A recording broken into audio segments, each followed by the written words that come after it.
The text message arrived exactly 7 minutes before my name was called. I stared at the glowing screen while hundreds of families filled the graduation plaza with laughter, flowers, and proud embraces. "We cannot make it, Olivia. Ethan is presenting his resort project to investors today. That is where the real future is.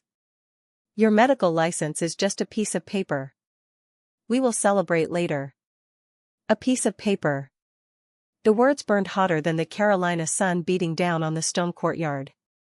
Around me, cameras flashed. Parents adjusted graduation caps.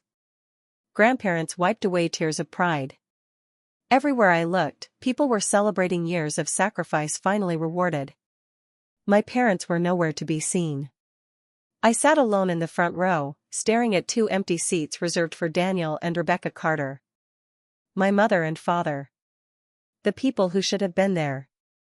When the dean announced my name, applause echoed through the auditorium.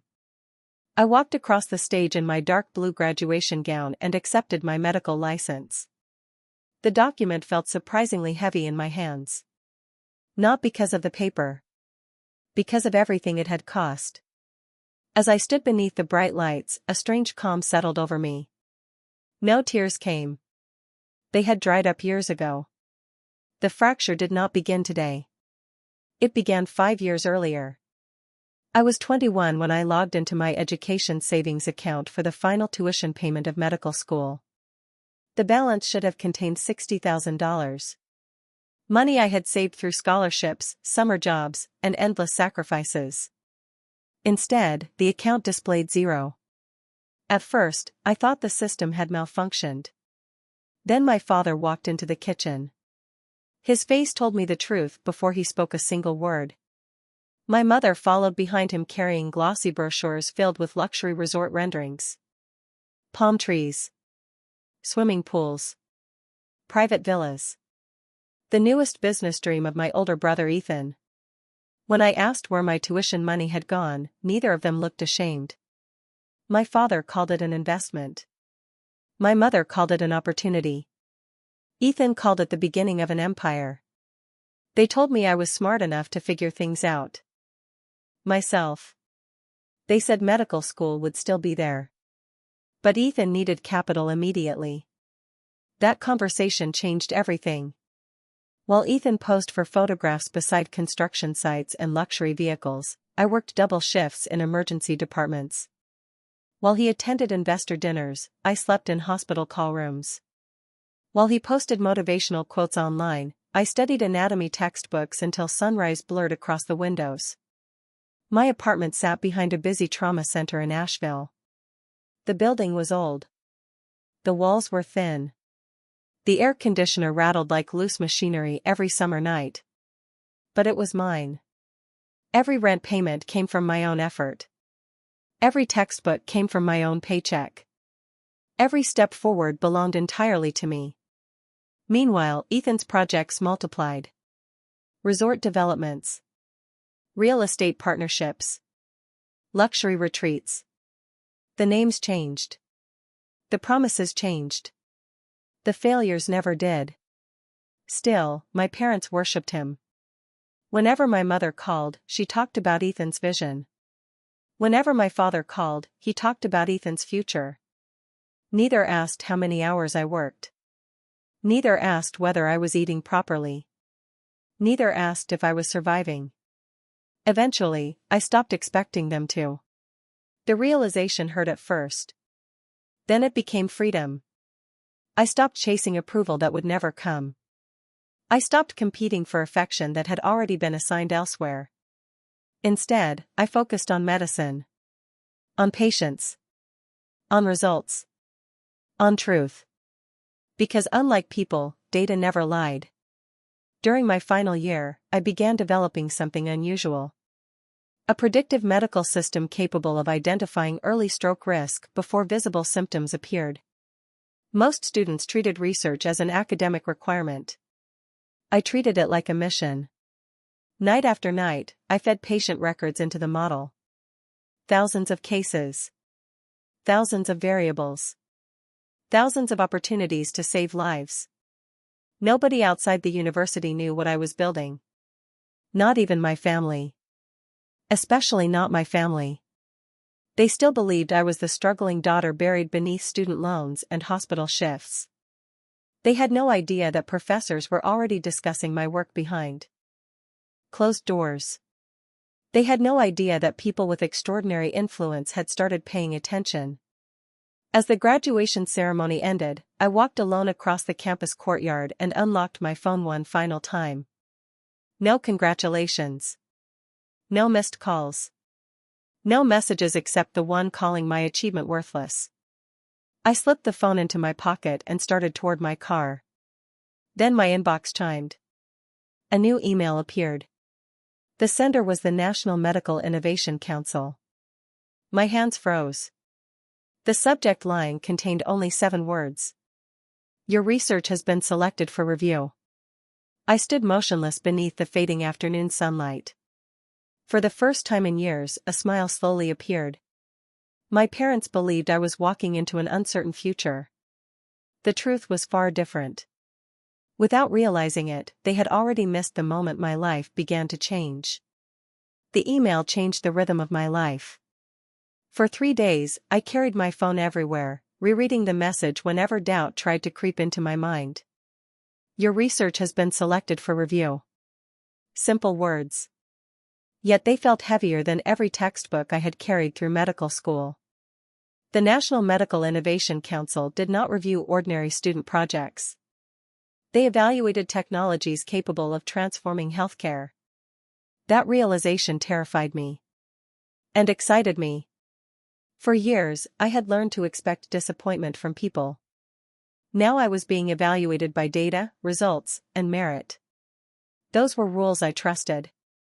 The following weeks became a blur of exhaustion.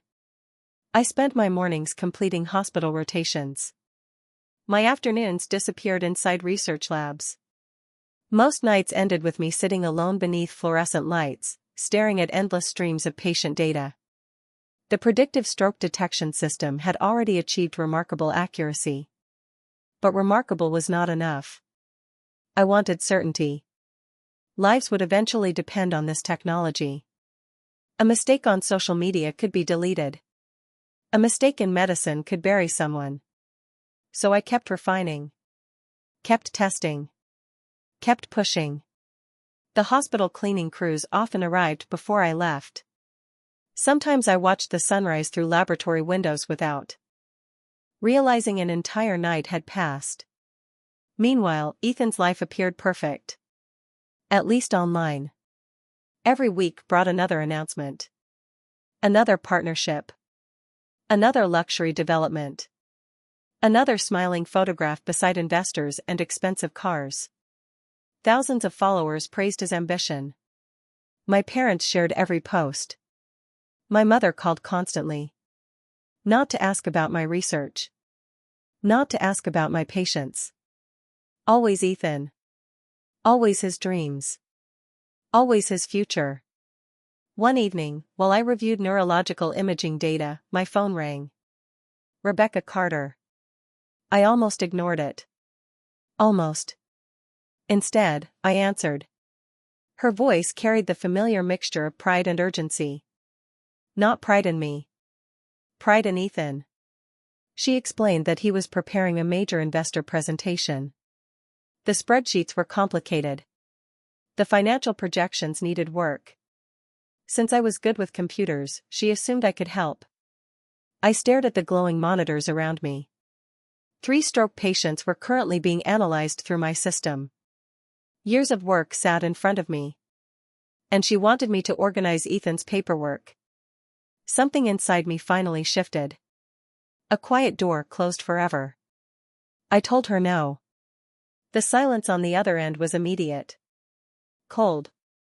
Dangerous. My mother was not accustomed to hearing that word from me. She demanded an explanation. I calmly explained that my research presentation was approaching and my schedule was full. Her disappointment transformed into anger. She accused me of being selfish. She reminded me that family should help family. The irony almost made me laugh. Family. The word sounded strange coming from someone who had emptied my education fund. I ended the call before the argument could continue. For the first time in my life, guilt did not follow me afterward. Only peace. A week later, another confrontation arrived. This time my father called. His voice was sharp. Direct.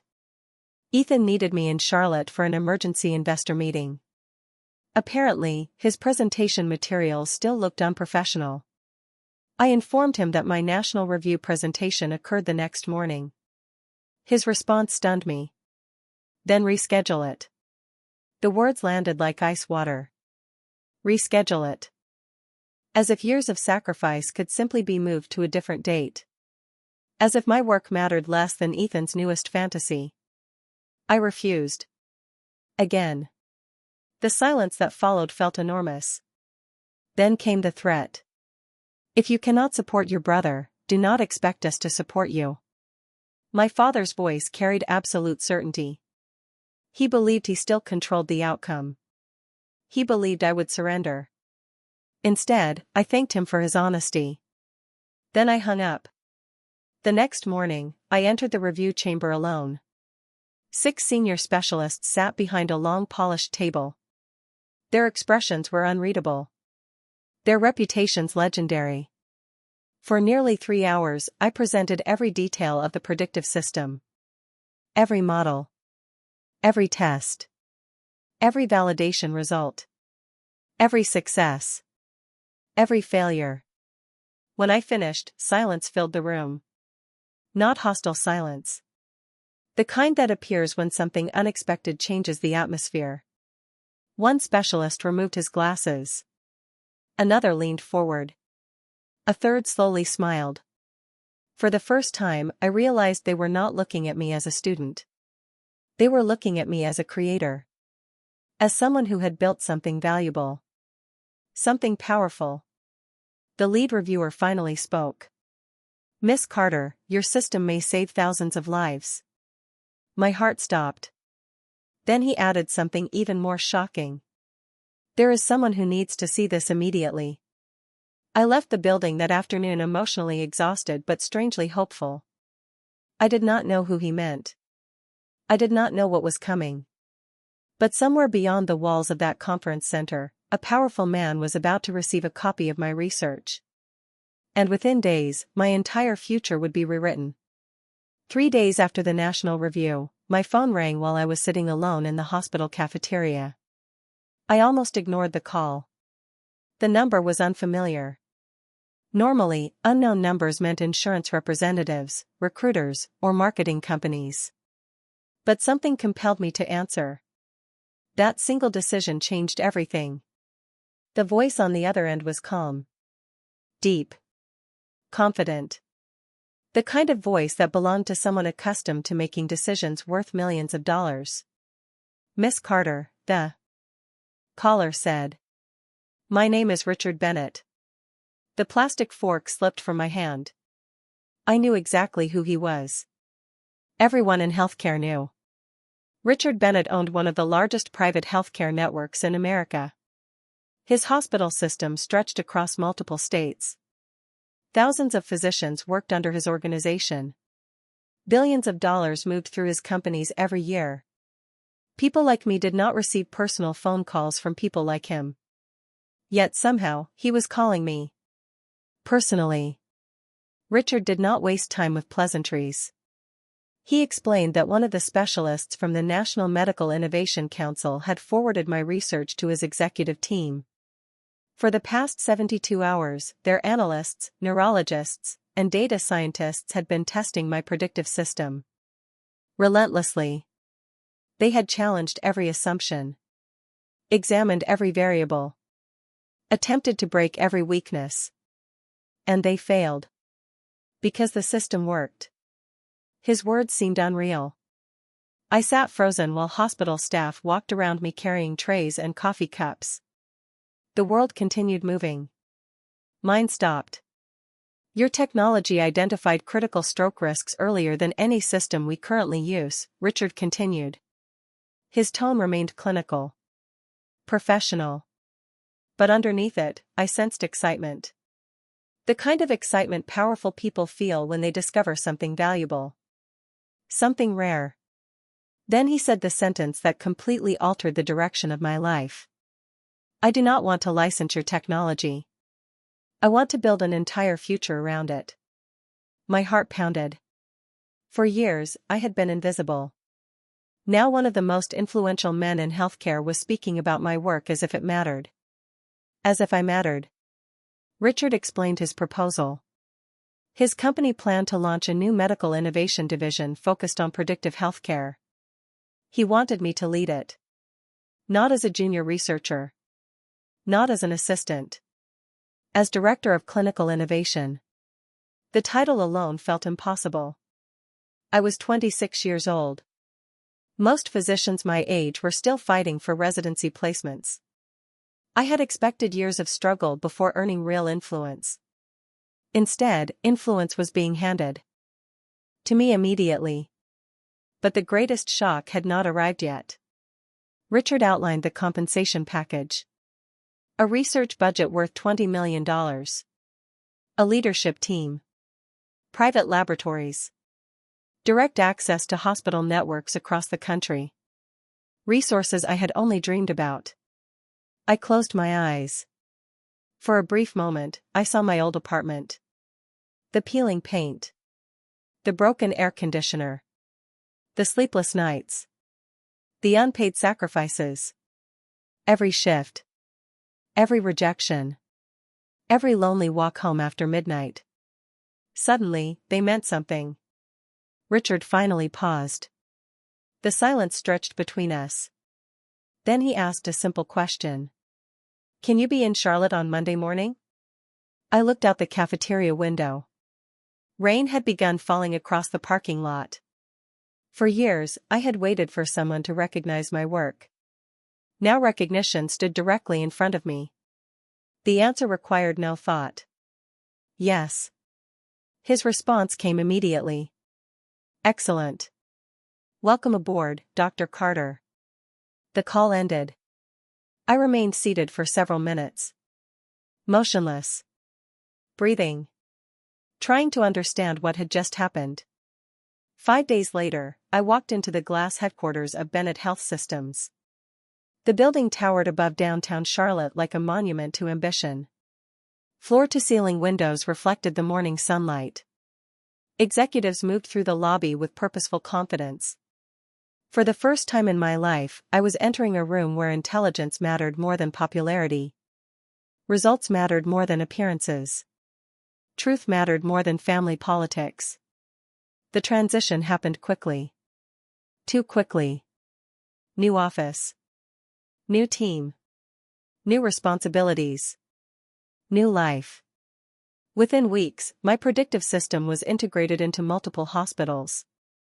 Doctors began identifying dangerous neurological events before symptoms became catastrophic. Patients survived because warnings arrived earlier. Families received more time. More hope. More chances. Those outcomes mattered more than any title. More than any paycheck.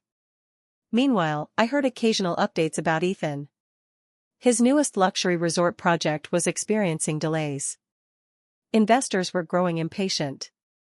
Cash flow problems were emerging. But I paid little attention. For the first time, his problems were not my responsibility. The greatest plot twist was something nobody saw coming. Not Ethan. Not my parents. Not even me. They still believed I was the forgotten daughter struggling to survive. They had no idea I now controlled projects worth tens of millions of dollars. No idea that hospital executives sought my approval. No idea that powerful people listened when I spoke. And I intended to keep it that way. Because sometimes silence is the most valuable advantage a person can possess. 6 weeks later, a national healthcare magazine requested an exclusive interview. My photograph would soon appear on thousands of desks across the country. Including one very specific neighborhood where my parents still believed Ethan was the future. The collision course had begun. They just did not know it yet.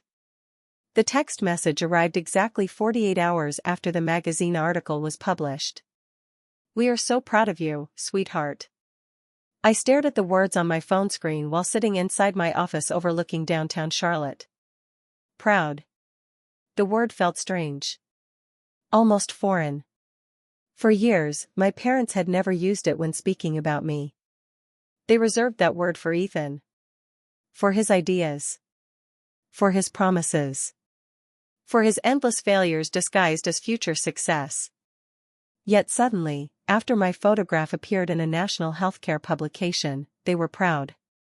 The timing was not a coincidence. It was data. And data rarely lied. I did not respond. 3 hours later, my father called. The moment I answered, I heard artificial warmth in his voice. The same tone people use when they want something. Daniel Carter was many things.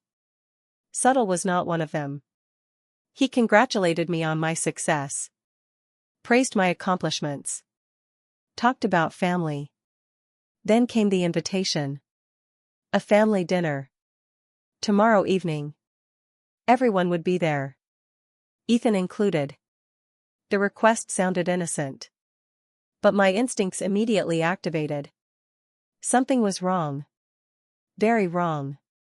Years working with predictive systems had trained my brain to recognize patterns. This pattern was obvious. My parents had ignored me when I needed support.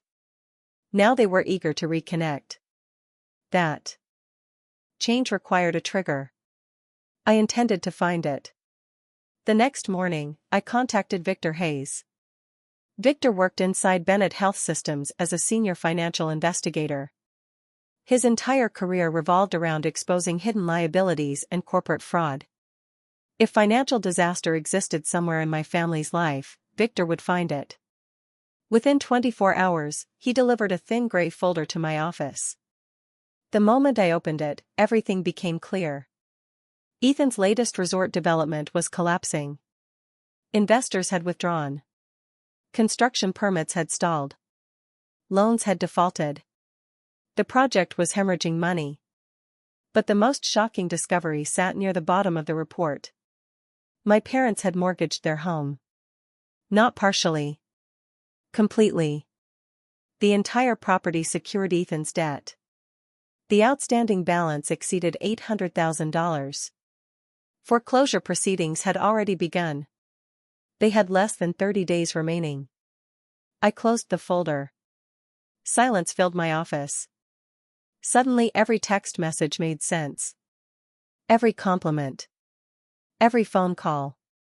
Every invitation. They were not celebrating my success. They were hunting for a solution. And that solution was me. The following evening, I drove to my childhood home. The neighborhood looked exactly as I remembered. Perfect lawns. Luxury vehicles. Beautiful houses hiding private disasters. As I stepped through the front door, my mother rushed forward with an exaggerated smile. My father greeted me warmly.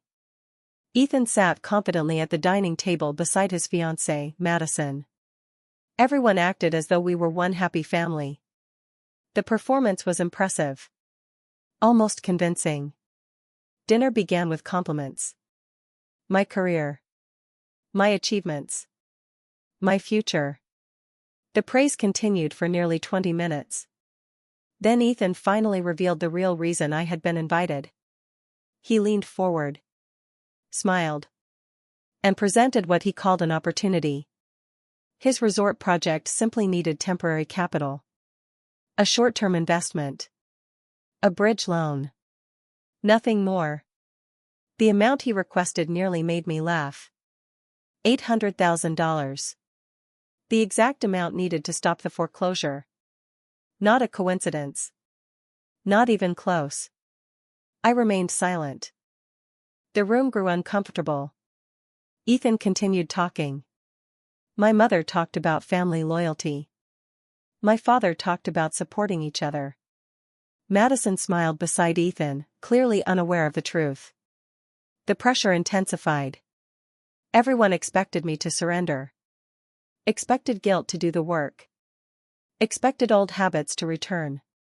Instead, I opened my handbag. The atmosphere changed immediately. My father smiled. He thought I was reaching for a checkbook. Instead, I placed Victor's gray folder directly in the center of the table. The smile vanished. I slowly opened the folder. Then I removed the first document. The foreclosure notice. My mother's face turned white.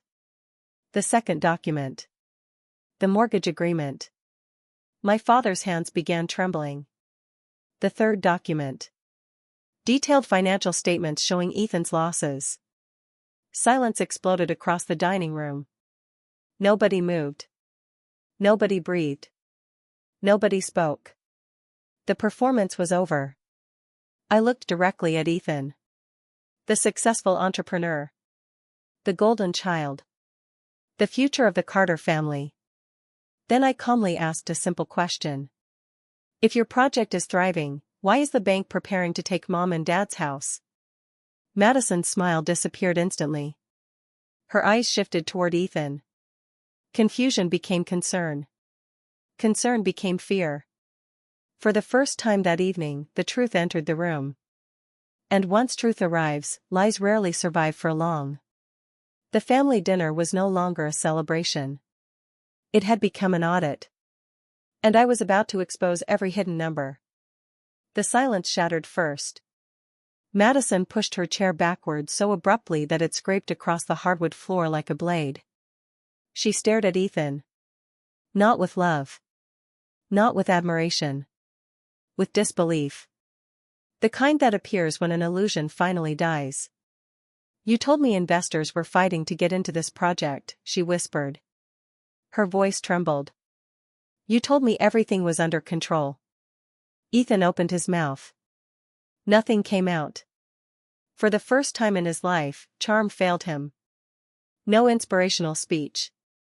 No visionary promises. No carefully crafted performance. Only fear. Raw fear. Madison looked down at the documents spread across the table. The foreclosure notices. The debt. Statements. The unpaid balances. Then she looked toward my parents. The realization struck her all at once. The vacations. The luxury dinners. The expensive engagement ring. None of it had been funded by success. It had been funded by debt. By borrowed time. By a house that no longer belonged to the people living inside it. Her eyes filled with tears. Not sadness. Anger. You lied to me. The words hit Ethan harder than any financial report. A moment later, she removed the engagement ring from her finger and placed it on the table. The small sound echoed through the dining room.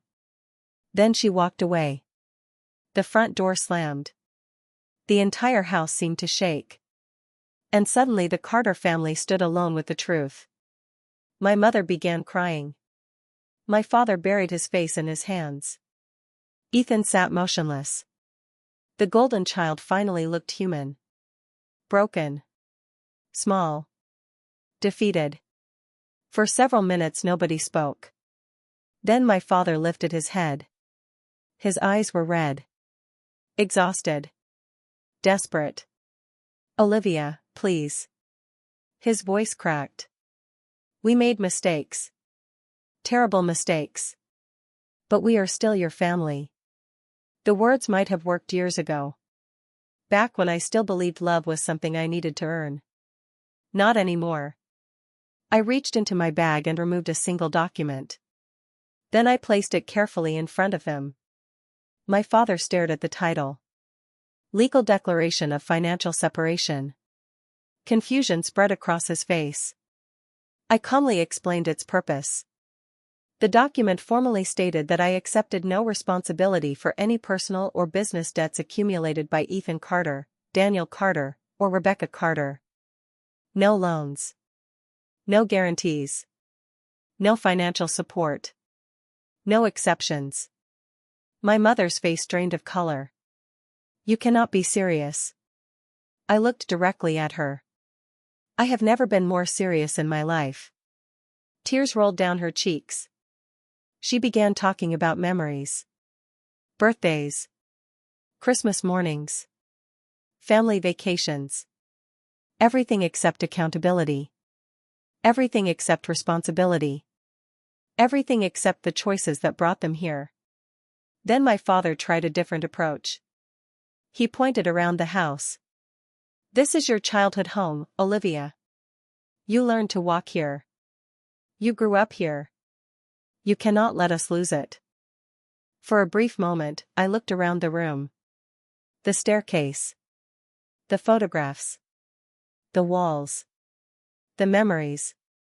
And then I remembered something else. The empty graduation seats. The missing tuition fund. The years of silence. The years of sacrifice. The years of being treated like an afterthought. I looked back at him. You lost this house the moment you chose Ethan's fantasy over my future. The words landed like thunder. Nobody argued. Because nobody could. The truth had become too obvious. Then came the final twist. The one none of them saw coming. I reached into my bag again and removed another document. A corporate acquisition announcement from Bennett Health Systems. My father read the headline. His hands immediately began shaking. My mother leaned forward. Ethan's eyes widened. 3 weeks earlier, Bennett Health Systems had acquired the investment company holding Ethan's debt portfolio. The same debt threatening their home. The same debt sitting on the table. The same debt that controlled their future. Silence filled the room. Then Ethan finally understood. His face turned pale. You are handling the account. It was not a question. I nodded. Yes. The room seemed to stop breathing. The daughter they ignored. The daughter they abandoned. The daughter they considered secondary. Was now the executive responsible for reviewing the financial disaster they created. Power had changed hands. Completely. My mother immediately grabbed onto hope. Then you can stop this. You can erase the debt. You can save us. I slowly shook my head. No. I explained that my responsibility was to patience, innovation, and ethical leadership. Not rescuing people from the consequences of their own decisions. I would not destroy my integrity to protect their mistakes. The answer broke whatever remained inside them. When I finally stood from the table, nobody tried to stop me. The fight was over. The outcome was decided. 6 months later, the foreclosure became official. The house was gone. My parents moved into a small apartment. Most of their friends disappeared. Ethan accepted a management position at a retail store. For the first time in his life, he worked a real job.